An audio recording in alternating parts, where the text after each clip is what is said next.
এই যে কালকে একটা খবর করলাম কাঠের সাঁকো নিয়ে, তো এই বিষয়ে কি বলবেন? এই বিষয়ে কাঠের সাঁকো এর আগে তো 2-3বার আমাদের মেম্বাররা ঠিক করেছিল। এবার ইদানিং কাঠের সাঁকো কিছু কাঠ বসে গেছে কিংবা চুরি করে নিচ্ছে। এতে মেম্বার অনেক ঠিক করেছে এবং চেষ্টাও করছে। এখন আমার তো এবার 2024-এর ভোটের ঘোষণা হলো, এরপরে তো আপনার ভোটের ঘোষণার আগে তো কিছু করতে পারছে না।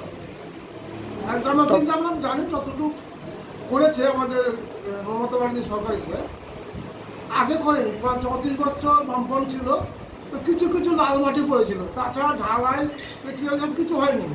এখন আপাতত আমাদের মহিষাস্থলীতে পিচের রাস্তা থেকে ঢালাই পর্যন্ত অনেকটাই অনেক রাস্তা শেষ হয়ে গেছে, হয়তো 1% রাস্তা আছে।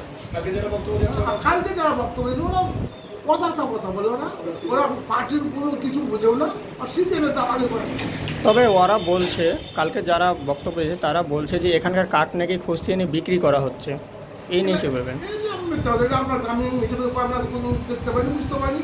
ওরা যদি চুরি করার চেষ্টা তাহলে তো লোকে জানতে পারতো যে অমুক চুরি করে গেছিল, এটা তো বলতে পারতো। আমাদের তখন বলেনি, কারণ আমি বর্ষাস্ত্রীর অঞ্চলে অনেক জায়গা ঘোরাফেরা করে, ভগবান অঞ্চলও গোটা এলাকাতে আমি ঘোরাফেরা করি, সেরকম ব্যাপারগুলো আমরা পাইনি।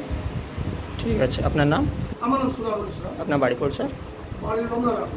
ধন্যবাদ।